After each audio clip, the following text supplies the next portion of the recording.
Oh, child, the church bells were ringing that day, pealing out joy that felt like mockery to my ears. I stood in the shadows at the back of the grand hall, hidden among the guests in my simple black dress, the one I'd worn to too many funerals of dreams. My ex-husband, Harold, was at the altar, beaming like he'd found heaven in that young mistress of his, her white gown gleaming under the lights, flowers everywhere like they'd bloomed just for their lie. The divorce was fresh, ink barely dry on papers he'd pushed through quick, leaving me with scraps while he took the house, the savings, the life we'd built.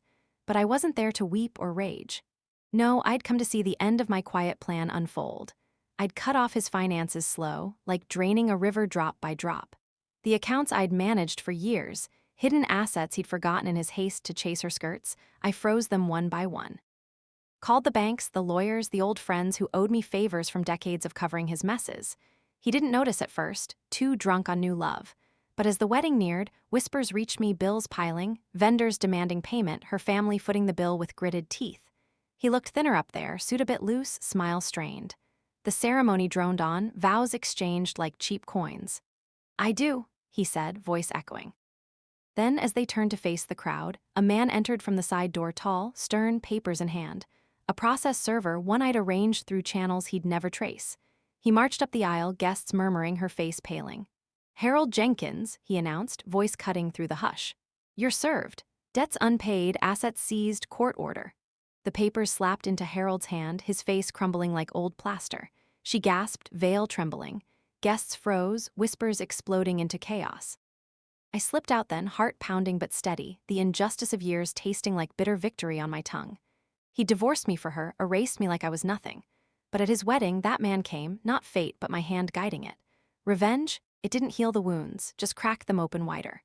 Stories like mine don't start with endings, they build from beginnings raw and heavy. Let me take you back to the girl I was, dirt under nails and dreams in my eyes, before sacrifice became my chains.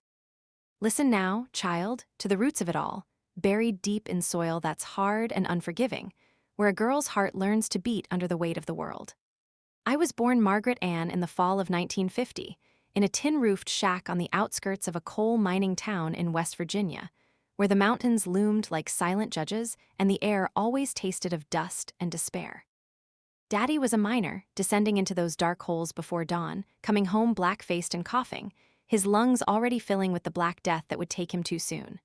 Mama was a seamstress, her fingers flying over fabric for the rich folks in town, earning pennies that barely kept the wolf from the door. We were 7 children, me the 4th, squeezed into 2 rooms with a potbelly stove for heat and an outhouse that froze solid in winter. From the moment I could walk, work was my companion. "Maggie, fetch the water," Mama would say, handing me the bucket heavier than I was. I'd trudge to the creek, arms aching, careful not to spill a drop. At 5, I was minding the babies, changing diapers made from old flour sacks, rocking them through colic while Mama sewed by candlelight. Daddy'd come home exhausted, kiss our foreheads with coal-dusted lips, and collapse into bed. Sundays were church, the only break, where I'd sit in starched dresses Mama mended, dreaming of a God who might lift us out of this grind. School was a gift when I could go, a one-room building where I learned letters and numbers quick, teacher saying I had a sharp mind. But dreams were luxuries. At 10, the mine laid off half the men, Daddy included. He took odd jobs, hauling wood, fixing roofs, but it wasn't enough.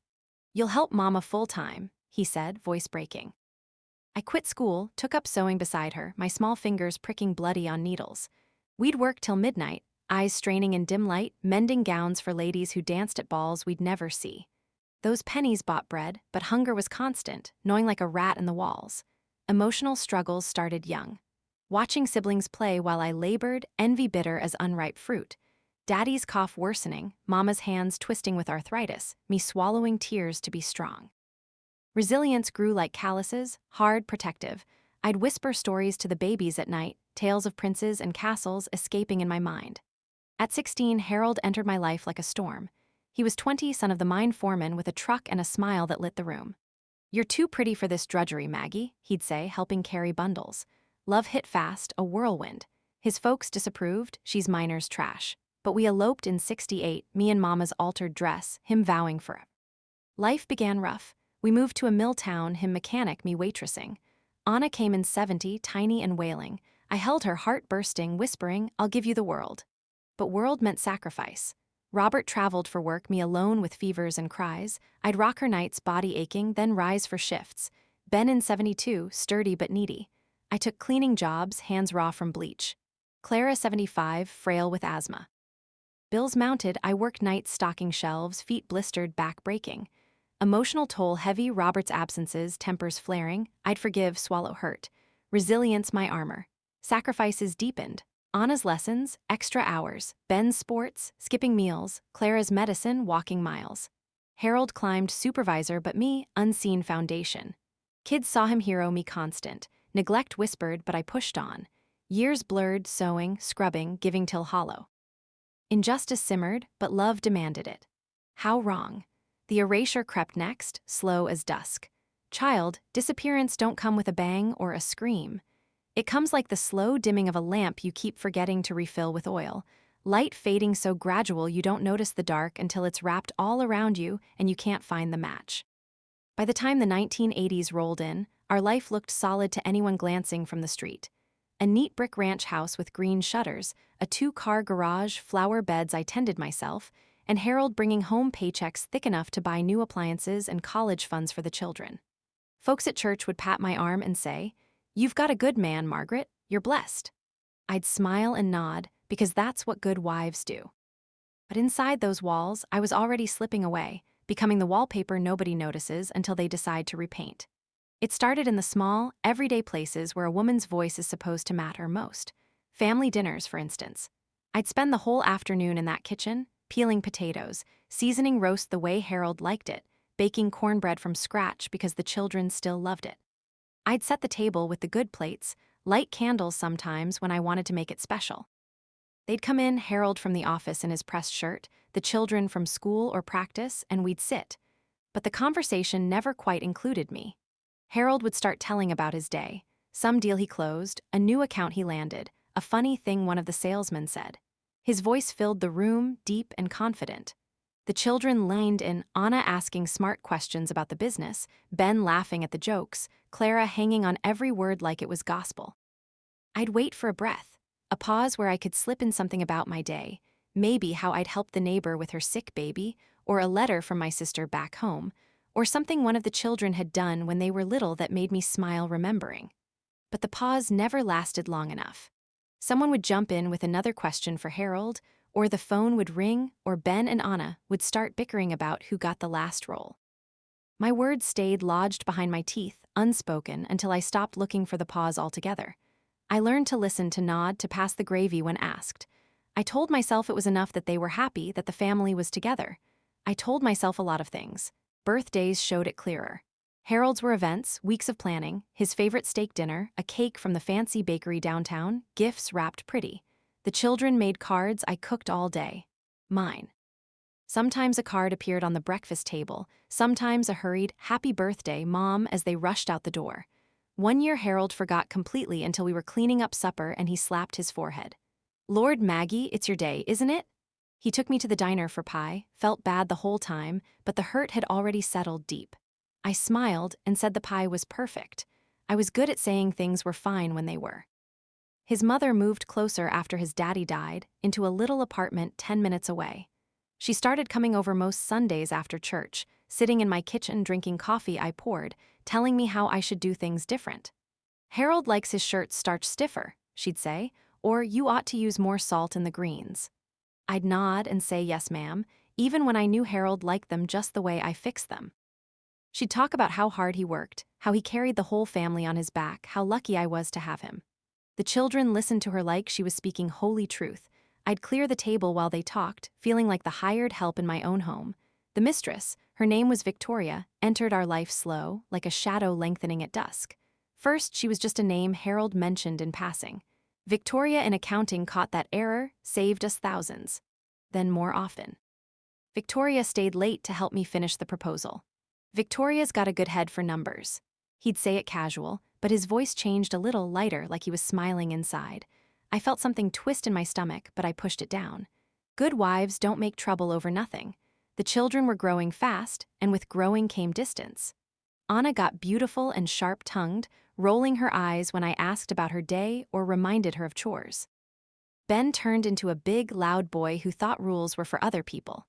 Clara, my sensitive one, buried herself in books and drawing, coming out only when Harold was home to show him her pictures. They all looked to him for approval, for stories, for fun. I was the one who said no, who made them do homework, who waited up when they were late. I became the nag, the worrier, the background. I tried to speak up sometimes.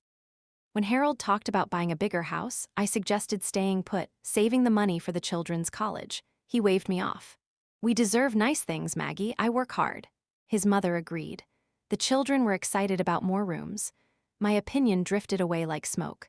Social events got harder.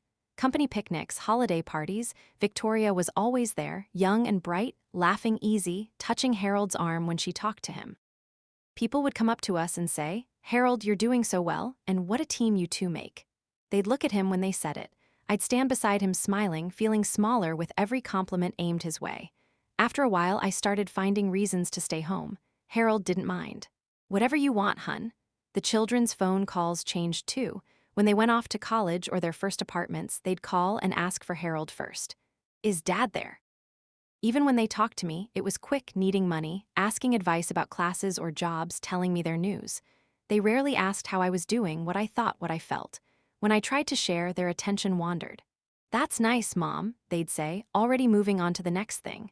I began to notice how little space I took up in the house itself. Harold picked the furniture upgrades, the new television, the color of the walls in his den.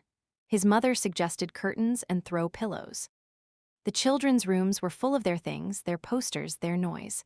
My space shrank to the kitchen and the laundry room, places where I worked but didn't really live. One Christmas stands out sharp. I'd saved all year for special gifts. Anna a gold locket, Ben a leather jacket he'd wanted, Clara a set of professional art supplies that cost more than our grocery budget for a month. I wrapped them careful, put them under the tree I decorated alone. Christmas morning, the children opened Harold's gifts first. A car down payment for Anna, a big screen TV for the basement.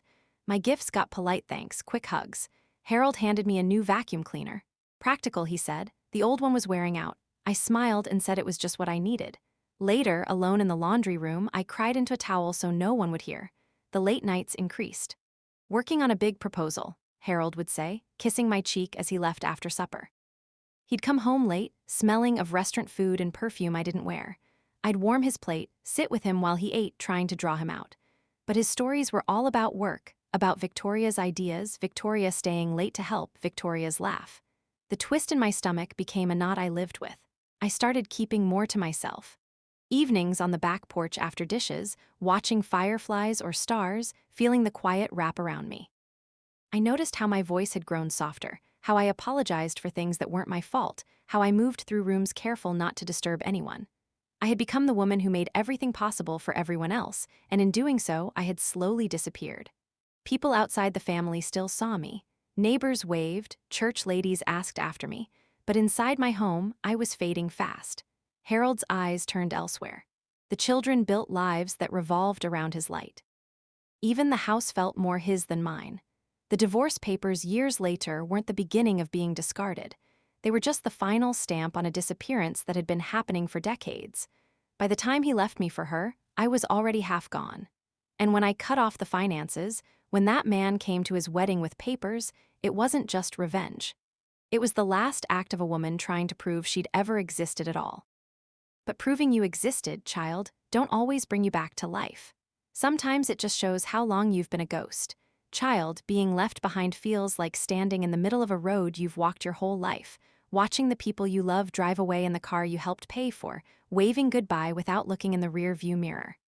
When Harold finally said the words, "I want a divorce, Maggie. I'm in love with Victoria," it wasn't a shock like lightning.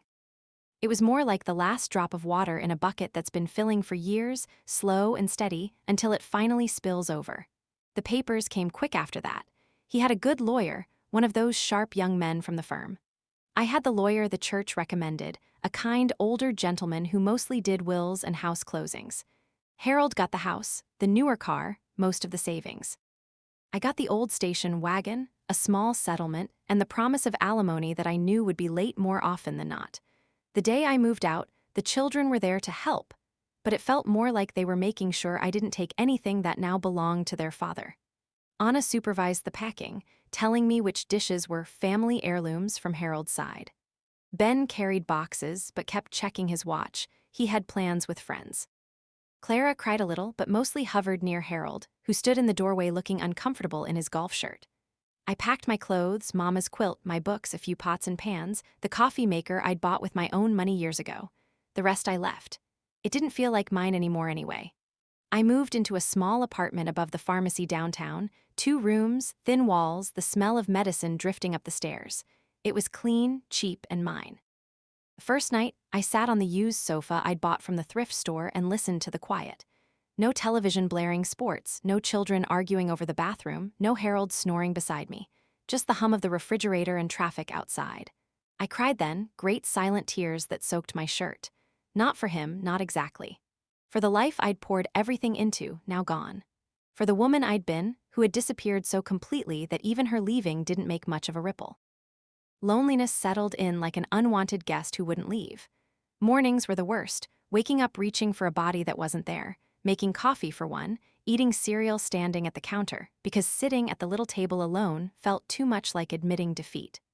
I'd go to the window and watch people hurry to work, couples walking dogs, mothers with children, and feel like I was on the wrong side of the glass. The phone stayed silent most days. The children called once a week, dutiful, asking if I needed anything, telling me about their lives, Anna's new job, Ben's girlfriend, Clara's art classes. They didn't ask how I was holding up, not really. When I tried to tell them, their voices went distant, like they were already looking for the next thing. Harold's alimony checks came late half the time.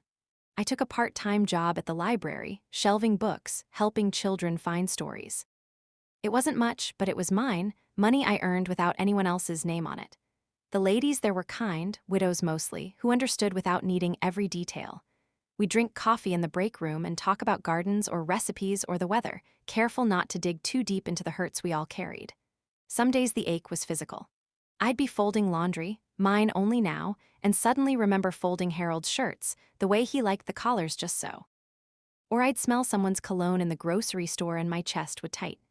I'd drive past the old house sometimes, slow, seeing the new curtains in the windows, Victoria's car in the drive. The injustice burned then, after all I'd given, all I'd built to be discarded for someone younger, shinier. I'd pull over and cry until my eyes swelled, then wipe my face and drive on. The children's blame hurt worst. Anna called one night, voice sharp. "Dad says you're making it hard with the money stuff." "He's stressed, Mom," Ben texted. "Stop being difficult, he's happy now." Even Clara, my gentle one, said softly, "Maybe you could be nicer about the alimony. Victoria's trying to make a home." I didn't argue. What good would it do? They saw their father as the victim, me as the obstacle. Their words cut deep, reopening wounds I thought were scabbing over. I started going to the old family cottage on weekends, the one Mama left me, tucked in the hills an hour away. It needed work, roof leaking, porch sagging, garden overgrown. I fixed what I could, painted walls a soft blue, planted roses along the fence, hung wind chimes that sang in the breeze. The work was hard, hands blistered, back aching, but it was healing too. Every nail hammered, every weed pulled felt like reclaiming something. The quiet there was different, full of birdsong and wind and trees, not empty like the apartment. Self-discovery came in pieces, slow and surprising. I took a watercolor class at the community center. My first paintings were terrible, lopsided mountains, colors muddy, but the teacher said, "It's yours and that's enough." I hung them anyway. I started walking the trails behind the cottage, feeling the earth under my feet, breathing air that wasn't full of expectations. I read books I'd never had time for, stories of women finding their way after loss. I journaled at night by lantern light, pouring out the hurts I'd carried silent for years, the sacrifices unseen, the love unreturned, the slow erasure of self. Loneliness still came in waves. Holidays were brutal. First Thanksgiving alone, I cooked a small turkey breast, set the table with Mama's china, ate by candlelight watching leaves fall. It was sad, but there was peace in choosing my own silence. Christmas, the children invited me to the old house. For the kids' sake, Anna said, but I saw Victoria's decorations, smelled her perfume, and it hurt too much. I stayed at the cottage, decorated a tiny tree, baked cookies for the library ladies. Tears fell, but I let them. I was learning to sit with the pain instead of running from it. Reclaiming autonomy felt foreign at first. I'd spent so long asking permission, even in my own mind, that choosing for myself felt almost wrong. But I practiced. bought a new dress because I liked the color, not because it was practical, stayed up late reading without guilt. Said no when Ben asked for money, I'm on a budget now, and didn't apologize. When Harold called complaining about bills, I listened, then said, that's your life now, and hung up. Each no built me taller. Quiet strength grew roots deep. I stopped jumping when the phone rang, stopped checking for messages that weren't coming. I gardened, painted, read, walked, made friends who saw me, really saw me. We'd sit on the cottage porch drinking tea, sharing stories of lives rebuilt from ruins. You've got steel in you, Maggie, one said. Steel? I'd thought it rusted away. The apartment downtown became temporary. I sold what little I had left from the settlement, added my library savings, and moved to the cottage full-time. It was small, but it was mine, no memories of Harold in every corner, no echoes of children's footsteps. I fixed it proper, new roof, fresh paint inside and out, a porch swing where I could watch sunsets. The garden bloomed, roses, tomatoes, herbs. I got a cat from the shelter, a gray tabby who slept on my lap while I read. Life shrank, but in shrinking it grew richer. Dark days still came. Nights when the wind howled and loneliness crept in like cold through cracks. I'd think of the wedding I'd crash years later, the papers served, and wonder if revenge would heal anything. Mostly it didn't. The ache of being left behind lingered, a bruise that flared when pressed. But in the cottage, with the cat purring and the garden growing, I found something like wholeness. Not the same woman who'd been discarded, but someone forged stronger in the breaking. Being left behind stripped me bare, child. It took everything I thought defined me, wife, mother, keeper of the home, and left me standing naked in the wind. But in that nakedness, I found my own skin. I learned to stand without leaning, to breathe without someone else's rhythm, to live without being needed every minute. It was heartbreaking work, rebuilding from ruins. But it was mine. And when they came circling back years later, needing money, needing a place, needing the mother they'd left behind, I was different. I had boundaries now, hard-won and held firm. The cottage was small, but the penthouse I'd buy later with what I'd quietly saved would be vast. And when they tried to fill it again, I'd be ready to say no. Child, claiming a space that is truly, completely yours after a lifetime of giving every inch away feels like stepping into sunlight after years in a dim room, blinding at first, then warm, then necessary for life itself. When the settlement money finally cleared and the old hurts had scarred over enough to let me breathe, I did something no one expected, least of all me. I bought the penthouse. Top floor of the tallest new building in the city, all floor-to-ceiling glass and wide-open views of the river winding silver below, and the skyline glittering like broken promises turned beautiful. It wasn't cheap. I'd been careful over the years, quiet accounts Harold never noticed, savings from my library job, the sale of Mama's cottage after I fixed it up pretty. It was enough. The deed had only my name on it. No co-signer. No husband. No children listed anywhere. Just Margaret Ann Jenkins, owner. I moved in slow, like I was courting the place. Sold almost everything from before, the heavy dining table that seated 10, the floral couches, the bedroom set Harold picked. Kept only what carried good weight. Mama's quilt, my watercolor paintings from the cottage years, a few books that had kept me company in the dark nights, the wind chimes I hung on the balcony so the breeze could sing to me whenever it wanted. I bought new things that made my heart lift. A deep blue velvet armchair by the biggest window for morning coffee. A kitchen island big enough to roll dough but small enough not to echo. Plants everywhere because green growing things make any place feel hopeful. I walked barefoot on the cool marble floors and felt, for the first time in my life, like I belonged somewhere because I had chosen it, not because I was needed there. The quiet was intoxicating. Mornings I'd wake with the sun pouring gold across the bed, make coffee, and sit on the balcony watching barges move slow on the river, gulls wheeling overhead. No one asking where breakfast was, no television blaring news I didn't care about, no footsteps thundering down halls. Afternoons I painted in the room I turned into a studio, north light steady and kind, canvases leaning like friends waiting for stories. Evenings I cooked what I wanted, small skillets, new spices, or ordered takeout and ate on the sofa with a book in my lap. I played music loud sometimes, old jazz or gospel quartets, and danced alone in the living room, hips remembering a looseness I thought age had stolen. Nights I slept diagonal across the king bed, sheets smelling only of my own lavender soap, no snoring beside me, no worry about waking someone. I made the space sacred in small rituals. Fresh flowers every week, peonies or sunflowers, whatever caught my eye at the market. Candles lit for no reason. Windows open to let the city sounds drift in gentle. I invited the library ladies and the watercolor group over once a month for supper or tea. We'd sit on the balcony laughing until the stars came out, telling stories of lives rebuilt. They said the place felt like peace wrapped in light. I believed them, because I felt it too. For nearly 3 years it was sanctuary. I healed there, layer by layer. The loneliness that had nearly drowned me in the apartment and cottage loosened its grip. I learned my own rhythms, when I liked to rise, when words or colors flowed best, when silence was friend, and when it was too heavy. I took more classes downtown pottery, where I shaped clay with hands that finally shook only from effort, not exhaustion. A writing group where I put the old hurts on paper and read them aloud to women who nodded like they understood every word. I volunteered reading to children at the hospital, their small faces lighting up at voices I made for pirates and princesses. I made new friends who knew me as Maggie, the woman with the river view penthouse and the laugh that came easier now, not Harold's ex-wife or the children's mother. They asked my opinions and waited for the answers. Being heard, truly heard, filled cracks I didn't know were still open. Then, one by one, they came back. Anna first. She called late one evening, voice thick with tears I hadn't heard since she was small. Her marriage, the one she'd rushed into after college, to a man who seemed steady but turned out restless and sharp-tongued, was crumbling. I left him, Mom. I don't have anywhere to go, just until I figure things out. I heard the desperation, the little girl who used to run to me with scraped knees. Blood is thick, child, and old habits thicker. I said yes. She arrived 2 days later with suitcases, boxes of clothes, and eyes red from crying. I gave her the second bedroom with the river view, helped her unpack, cooked her favorite chicken and dumplings. She stayed. Ben came 3 months later, lost his job when the company downsized, same company Harold had retired from with a golden parachute. Economy's rough, Mom. Need a crash pad till I'm back on my feet.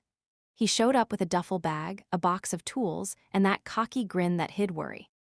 I hesitated longer this time, remembering how quick he'd been to side with Harold during the divorce. But he looked thinner, older, and something in me softened. The couch in the living room folded out into a bed. He stayed. Clara was last. Her art career, gallery shows that had promised so much, had stalled. Rent in the city where she'd moved was eating her savings, and the depression that had shadowed her since childhood settled heavy again. I need light to paint, Mom.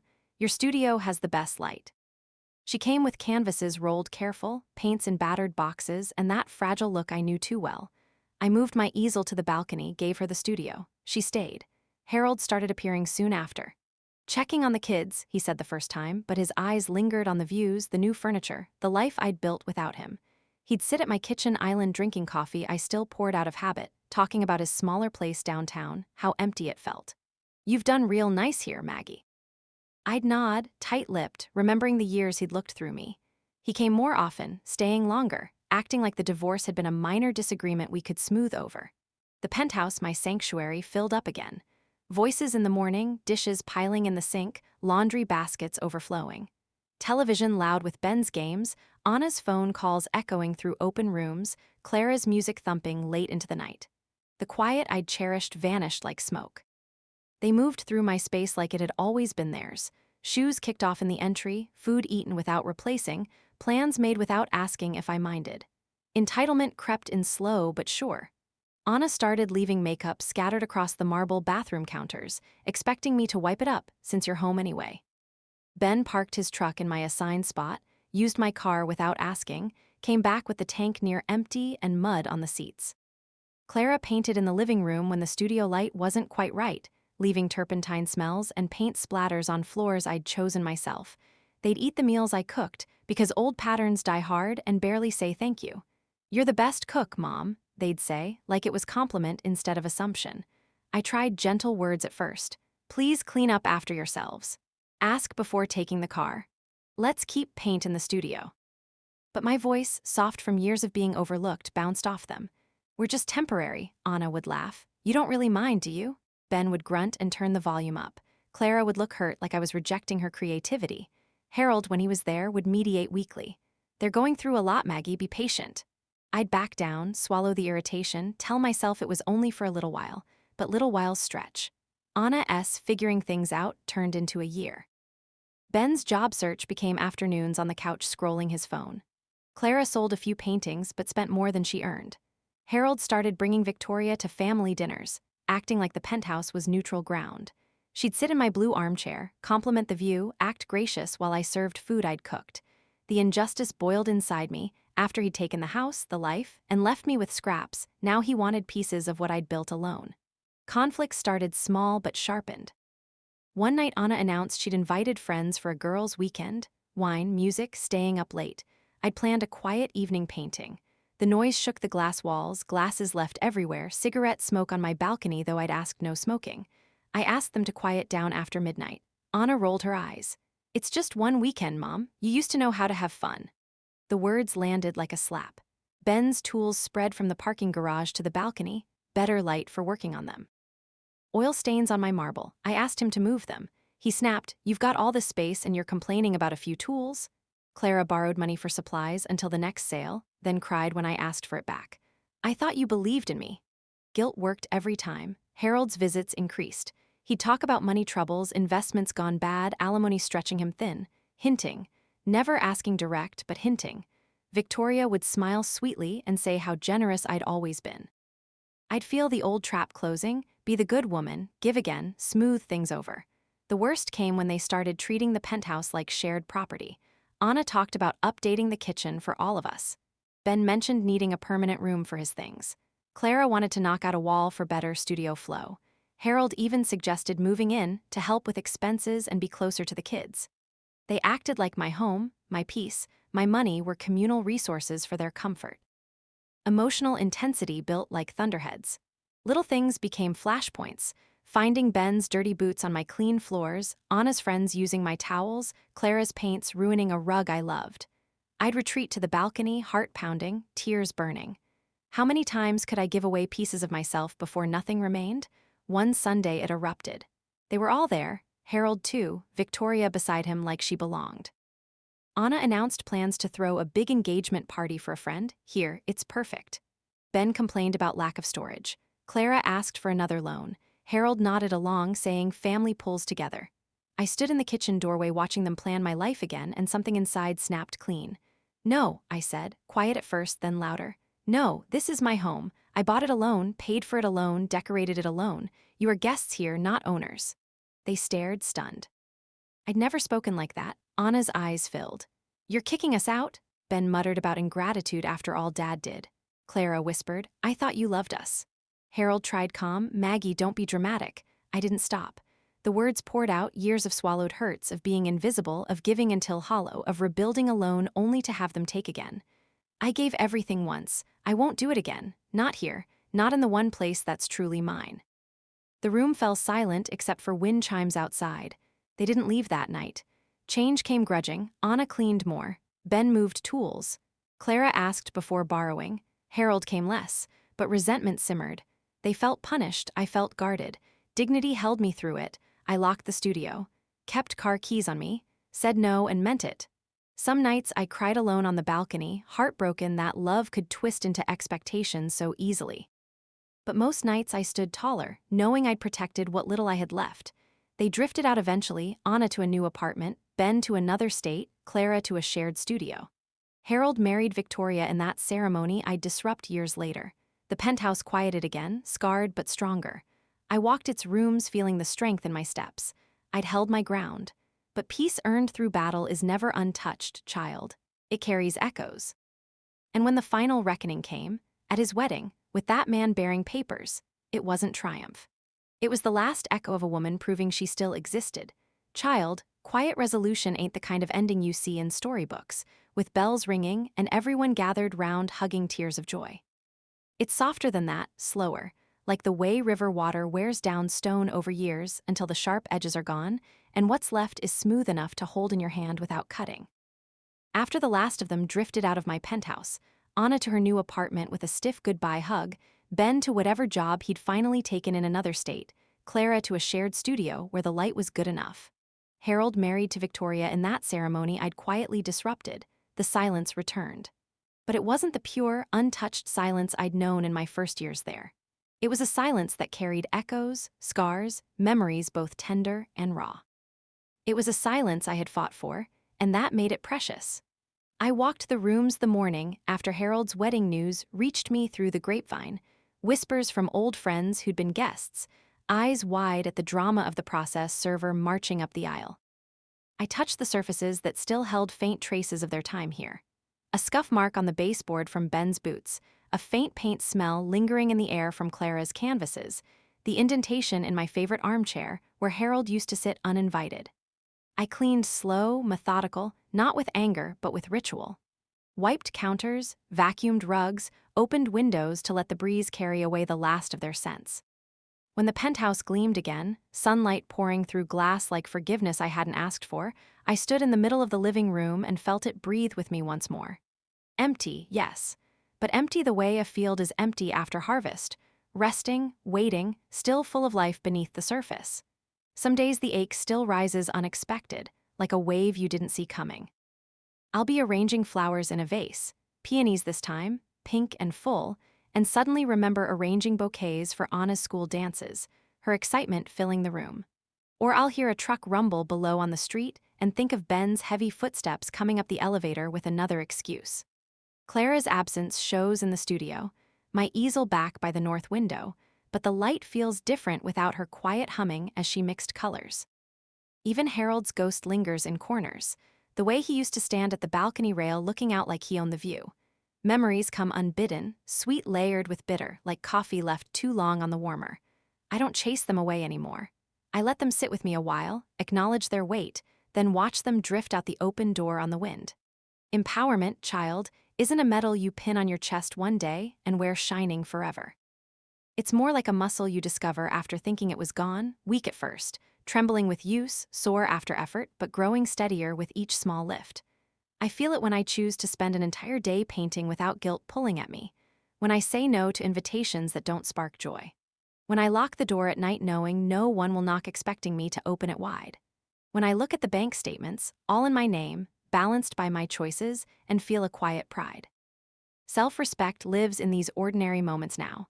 Buying groceries I like without checking if someone else disapproves, playing music that moves me even if it's too loud for neighbors below, sleeping in the middle of the bed because the whole space is mine. The children call sometimes, voices careful across the distance. Holidays mostly, or birthdays, or when life presses hard and old habits nudge them toward the mother they once took for granted. Anna talks about her new job, her cautious steps toward dating again. Ben sends photos of his apartment in the new city, tools organized on shelves he built himself. Clara mails postcards from shows, small galleries, but her name on the wall. They ask how I am now, really ask, and listen longer than they used to. I tell them truth in measured pieces, that I'm painting more, that the river views still take my breath some mornings, that I'm all right. They sense the change in me, stronger, quieter, less eager to fill their silences with offers of help. Anna once said, "You sound different, Mom, happier maybe." I didn't correct her. Different is enough. Harold sent one letter after the wedding mess forwarded by his lawyer. Handwritten careful, apologies for the scene, explanations about money troubles he never saw coming, hints that maybe we could talk, work something out. I read it twice by the balcony light, river dark below. Then I folded it neat and put it in a drawer with other papers I don't need to revisit. I didn't answer. Some doors, once closed firm, stay closed. The man who came to his wedding with papers wasn't fate or accident. It was me, finally using the quiet power I'd built in the years alone, freezing accounts he'd forgotten, calling in old debts, making sure his new life started with the truth of what he'd left behind. It didn't feel like victory when I heard how the ceremony ended in whispers and awkward toasts. It felt like closing a book I'd been carrying too long. I've made a life here that fits like a coat tailored just for me, comfortable, familiar, chosen.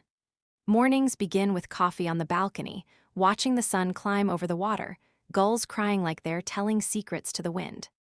I paint most days, not for galleries or praise, just because color on canvas still feels like breathing deep after holding it too long. Some pieces I keep, some I give to friends, one or two I've even sold at local shows. Evenings I cook small meals, fresh herbs from pots on the balcony, or meet the women I've come to love for supper downtown. We laugh loud over wine, talk honest about children and losses and the small joys that keep us going. Some nights I dance alone to old songs that make my hips sway, remembering a girl who loved music before duty drowned it out. Some nights I sit in the dark with only city lights and the soft hum of the building, content in my own company. There are moments still when the heartbreak surfaces sharp and sudden. A song on the radio we dance to in our early kitchen. A recipe I pull out, and realize I haven't made since the children were small and hungry for it. The way the penthouse can feel too vast on stormy nights, echoing with footsteps that aren't there. I let the sadness come. I don't rush it away with busyness or denial. It's part of the tapestry now, those threads of sorrow woven through the brighter ones, but it doesn't define the pattern anymore. Quiet peace, child, is what settles when the storm has passed and you're still standing. Not triumphant like in tales, not unbroken, just standing, breathing, whole in your own skin. I look out my windows at the river flowing steady toward whatever sea waits and know that's me now, carrying everything that came before, the childhood hardships, the endless sacrifices, the slow erasure, the leaving and being left, the fighting to reclaim what was mine, but no longer drowning in it. The current is gentler these days. I float more than I fight. Some evenings I wrap Mama's quilt around my shoulders, faded now, but soft as memory, and sit in the blue armchair watching dusk paint the sky. I think about the girl I was in that West Virginia shack, dreaming dreams too big for the life laid out before her. I wish I could tell her it would hurt fierce along the way, that love would demand more than she thought possible, that people she poured her soul into would one day turn away without a backward glance. But I'd also tell her she'd survive it. That one day she'd wake in a place high above the river, light pouring through windows she chose herself, and feel something close to peace. That strength doesn't always roar. It often whispers, steady and sure, until you realize it's been carrying you all along. There's no pretty bow on this story, no gathering where everyone learns their lesson and comes running back with tears and promises. Life doesn't tie up neat. The children live their separate lives, I live mine. Harold lives his with Victoria, and whatever consequences followed that interrupted wedding.